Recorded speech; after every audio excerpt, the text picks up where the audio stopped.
I'm so excited for this episode of the No Grow Skill podcast. This is my friend Erin Rohner. She is a client journey extraordinaire expert in all things making sure your client feels taken care of. And we know in the world of managed services providers and IT businesses, sometimes being knee deep in the work is what we spend most of our time on. And then we neglect the most important thing, which is our current clients or customers. So Erin, thank you for being here today. I'm so excited to have you. As we of course have discussed offline, even though your experience is in the marketing agency world, I have experienced firsthand your level of expertise in client journey because I've been a client of yours. So I really think that everything that we talk about today, I feel like making a client feel good about their partnership and appreciated is universal. I agree. So let's talk about it. If you can, just give me a little summary about kind of your expertise, your background in agency life, and then we'll go straight into some helpful tips for managed services providers and IT companies about how we can serve our customers better. Awesome. Thank you. Yeah, so I have worked in customer experience in the outsourcing agency world for about 10 years. And I started just working by myself and building a department and building out everything that I knew needed to happen to make clients happy without really knowing what I was doing at the time. This was years ago. And I felt as a customer, we're customers. We've all been there. As a customer, what would I want to see? And so I just built that up, and I was able to train customer experience reps under me and teach them how to keep clients happy. And then we went on to doing a little bit of consulting where I helped agencies build up their CX departments, also train their CSMs, build client journeys, tackle client retention issues. So I feel like it's something that's I'm passionate about. I love it. Well, and obviously, like, it's not rocket science making people happy. It's just that what are the processes like to make sure that we're on the proactive side of it, not the reactive side as much. You still have to do both. Exactly. But exactly. So before we start in the questions that I've already prepared, I do want to just draw that distinction between what might be a project manager or an account manager for a client account versus, or even in some cases, like if you're a smaller managed services provider business, you might have like sales handoff into account, straight into account manager. So what you referred to CX, customer experience, client experience, what would you say is kind of the main difference between those two types of positions? Yeah. So we can talk about it on a position level, but I also want to point out CX, customer experience, is everyone's responsibility. Even if you're not client facing, it's really important to teach our teams that everything we do, we need to keep the client in mind. Without the clients, we don't have a business. Right. So customer experience is everyone's responsibility. So in that sense, the org chart is going to look different for a lot of different places. You got account managers, project managers. You might have a CSM, so customer service manager, customer support manager, whatever the S stands for. Ultimately, it's the person who is making sure that the train keeps moving and the client stays happy. So it's not just making sure that we're fulfilling, but it's making sure that the clients are staying happy. And so the distinction I would say is if you're a project manager and you're making sure that we get from point A to point Z, or if you're a salesperson and you're doing this handoff, the difference is that you're going to make sure that all happens, and you need to coordinate with whoever you need to coordinate to make sure it's successful. But also, what does my client need? I'm here for them. I need to listen to them. I need to be an active listener and hear maybe what they're not really saying. So it's kind of a step above that, because you can have amazing fulfillment, but if your CX is not there, it's not going to last. Right. You can have amazing CX. If your fulfillment's not there, it's not going to last. So hand in hand. It's really it's not an either or, it's a yes and. Exactly. Yeah. I love it. So what would you feel or say are the most critical touch points in a client journey, and how could a owner of an MSP or an IT business or any business owner, whoever's listening, ensure that those are covered, those most critical touch points along the way? Yeah. Two big ones come to mind. So the first being what I will call an onboarding time. So this is not only we're gathering information before we start building a website, or we're gathering information before we put them on our program, or whatever that might look like. The onboarding period, and the way I teach people, how long would it take till you sign on a new client, till they're happy to give you a referral, or they're happy to do a case study for you, or they would be ecstatic to go online and put a review for you? That's your onboarding period. That's when you need to make sure that you are super attentive to your clients, that you need to be there and listening to them and making sure that you're holding their hand throughout that whole process, however long that might be, 3 months, 2 months, 6 months, 6 weeks, whatever that might look like. And then the second one that comes to mind is figuring out what your customer lifetime is, how long people are typically staying with you, and then adding to your client journey a little bit before that, to where what can we do to make sure that when we get to this point where we're seeing that people are leaving, what can we do before that to hold on to that client? Is that going to be an upsell? Is that going to be just reminding them of what we're doing? Is that going to be an education piece? Whatever that might look like. But before you get to that point. I love that. So let's talk about onboarding for a minute. I think, we all think the best of our own businesses, right? We're like, we all know we have our issues, but also, like, I would love to think that every client has a great experience with us, but it could always get better. Onboarding is something that we're actually currently in the middle of totally revamping for our clients. But I know that is kind of a make or break in terms of the way the client feels. Like, you Definitely. get that buyer remorse. So what are some of the Definitely. pitfalls that people or that businesses fall into when it comes to onboarding? Yeah, so you mentioned that buyer's remorse. Everyone's going to have it, whether you like it or not. So that's really important to keep in mind. One thing that I see sometimes is people get into a rhythm of, this is what I do day to day with my clients. I'm going to throw my new clients into that day to day, and we're just going to go. But what we have to remember is these are our babies. These are our little baby clients, and we have to treat them that way. So we might need to talk more. We might need to see them face to face more, whether it's, in person or on a Zoom call. We are going to need to leave the floor open for their questions. They're not going to be as advanced as someone who's been with us for a year. We need to give them a space to talk. We also need to make sure that we're listening to them. During that beginning and onboarding period, we like to talk a lot. There's a lot of information that we need to share with you because we've done this so much. We're experts. We know what we're doing and how we can help you. So listen to us. But we need to listen too. So we have to make opportunities where we're hearing our clients, not only because we want to get the information from them that we need, but also, why did they leave the last company that they were with? Or why did they seek out your support? Or what are they worried about? Or what are their big goals? So leaving space for them to speak and you to hear, really important during that onboarding period. And that's easily missed. Right. And how do you take what they say and implement? Like, how do you make sure that it's not just you, but that the whole company hears and sees what they say? Yeah, that can be a struggle. Good CRM.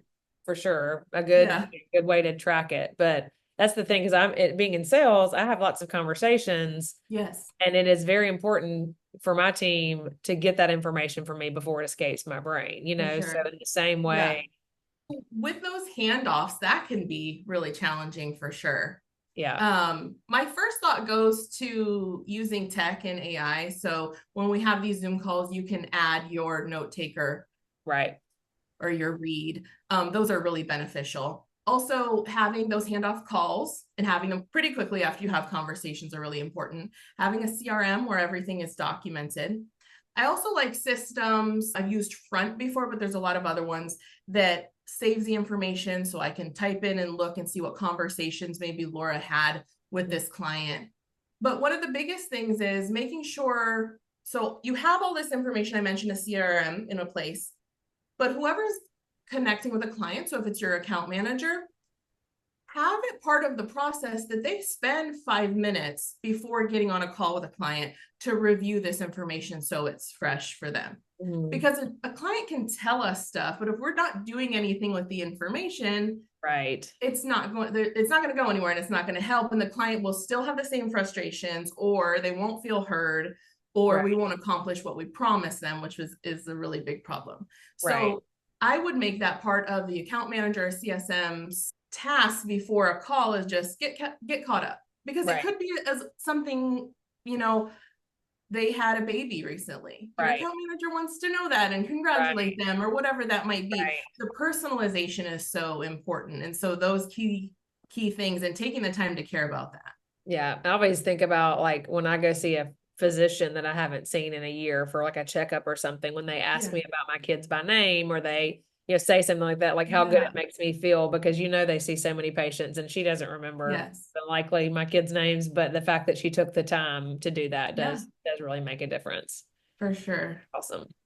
Okay, so do you have a different strategy recommendation for small, like if we work with really small clients and with really big clients, does onboarding or or even the customer experience look different for different client sizes? Yeah, that's a great question. We want to make sure that we have the same feeling from you. So if I'm not paying you a lot, I don't want to feel like I'm a second thought. I don't want to feel like I'm not that important. But at the same time, we have to make sure that financially it makes sense and we can continue to scale. So you're not going to fly out and visit those lower tier clients on a quarterly basis like you may with your executive clients. But what we can do is segment the client types. So you can do that easily if you have packages, client levels, but you're going to create maybe a client journey for each of them, and it might differ in certain ways. Okay. But the general client journey is going to look like making sure that that client is taken care of and looked after through their entire process with you, where they have touch points and conversations and feel like you care. Right. Um, and then the higher the package goes, you can add some extra things Yeah. in there. But the Extra, goal is to extra make love. Yeah. sure, yeah. So the goal is to make sure that everyone feels taken care of. So I Yeah. wouldn't look at it like, oh, I'm going to build for this one and then take away. Build for your happiness of your clients and for your clients to stay. As a We don't base. want a bunch of client Right. churn, even if they're smaller clients. So build to make all of your clients happy. And then financially, when you have a little bit of extra to work with, you could add that in to the Yeah. client journey for those higher people. I love that. Well, one of the things that we, think about when we think about the client journey is that we want them to be happy, but we also want them to know that if they need more of whatever we sell or extra or upsell or add on, that they need to come to us first. One thing Yeah. that I have experienced working with managed services providers is a lot of times, especially if the MSP sells, maybe they sell fiber internet as well, or they sell telecom, like, phone services.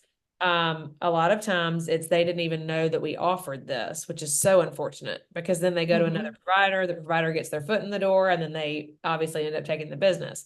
Yeah. So how can we, without seeming pushy or Mhm. overly salesy, how do we make sure that our client understands the scope of what we do, so that if there's another opportunity to sell them something, that we can do that in a way that is more of a serving than selling, if that makes sense? Yeah, definitely.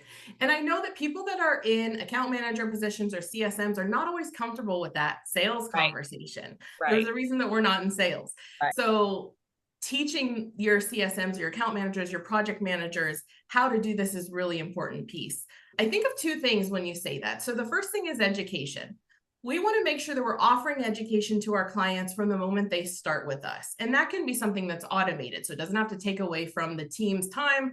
You can automate that. So you're getting in front of the client and making sure that they know. You never want them to leave thinking they can get service somewhere else that you can provide. So that's an education piece. But the upsell part is going to start with trust. So whoever their contact is, we're building that trust. So we want to make sure that we're not just having a client that's satisfied, that's staying, but this is a loyal client that trusts us. So when we get to the point where I'm the account manager and I want to do this upsell because I think it would be beneficial for the client, I talk to the client like I'm talking to you right now. I'm comfortable, you're comfortable. I'm not trying to push anything on you, but I'm saying this would be really beneficial because of XYZ. And you're hearing me as someone who you can trust because we've built that trust. And you're saying, Erin said that I need this. This makes sense. I trust that Erin knows what I need.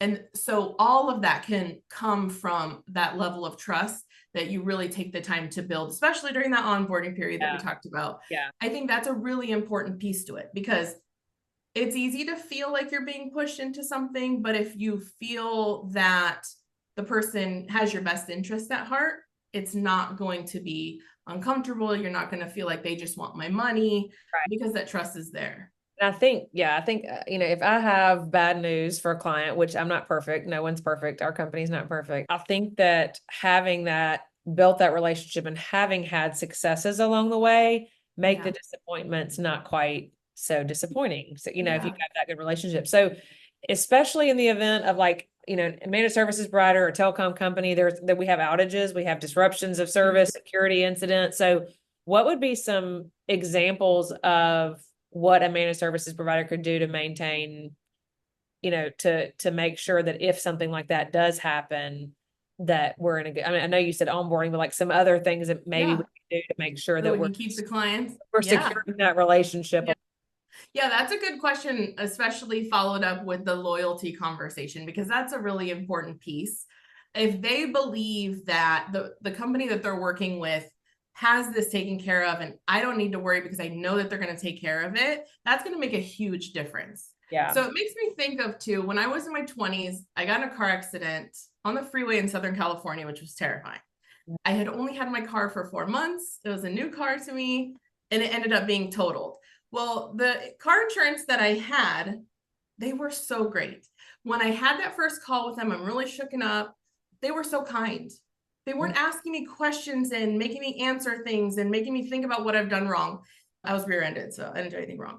But what they did is make me feel comfortable and that they cared to me. When it really mattered, they came through and they helped me with everything. So I stuck with them for a long time. I'm not going to go look for another company, because when it really mattered, they came through. And so that's my thought with this and building loyalty. And if there's outages and issues, is those are the times that we can shine.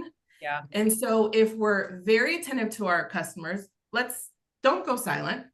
Right. You need to reach out to them. You need to talk to them. You need to be there and say, we've got this under control. We're doing X, Y, and Z. We're going to take care of this. You don't need to worry about it, because going silent and pretending that issues aren't there does not make them go away. It makes your clients feel like you don't know what you're doing. You're not taking care of them. I need to go somewhere else. So be present in those times. Make sure your client feels heard. It's not the time to say, you did this wrong and that's why this happened in any type of situation. That's not the time.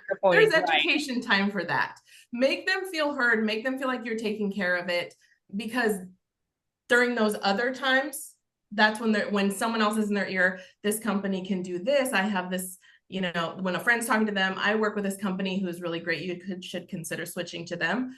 No, because when I was in this really difficult situation, they took such great care of me. You don't forget that. Here. Yeah, you don't forget that. Yep. Yeah. I think, it's interesting, like relationships, specifically for telecommunications providers, relationships are really not something that the big telecom companies focus on. So I hear this conversation a lot, is like, we're relational, we have relationships with the customer, but that's a really hard thing to sell somebody until they feel it. Yeah. Like I can't say I have a great relationship with my client, so you could buy from me. Well, who wouldn't say that? Like, that's a very tough thing to sell. So once they experience it, then that's when you really start to get sticky, is when they experience those down times. And it's the same thing. Anytime we have trauma or crisis in our lives, we remember those people that were there. Exactly. And that were important to us. Well, this has been awesome. Thank you. Is there anything else that you would leave? Like, if there's something, I always like to ask people, if there's something that, let's just say I'm a managed services provider, business owner, and I've never done anything to focus on the client experience. What could I start with maybe in a week's time or 2 weeks, just to get the ball rolling in a process like this? Yeah. So what I would do is put yourself in your client's shoes. If I was a client of my company, what would I need? What would I value? And now look at your operations. Look at it as if you have a process map and you're looking at your whole map. Now look at it with a customer experience viewpoint because you're the client. Where might there be dips? Where might there be bumps and questions and confusion? Because we do this every day. So it gets easy for us, right? But our clients aren't doing that. So now look at your process and say, what could I fix right here? What could I tweak right there to make it a better experience for our clients? And that's a great place to just start, because then you'll just continue to build from there. I love it. I love it. Well, thank you so much, Erin. You Yeah, are an thank expert in you. this. I'm so glad. And we'll probably have a part 2 at some point, I'm sure. I So would love I to. appreciate you joining. For Thank those you for listening, having thank you me. for listening to the No Grow Skill podcast. We'll have Erin back on to talk more about deeper digging into the client journey at some point. But for today, take that and do something this week to make your client journey better. Thanks for listening.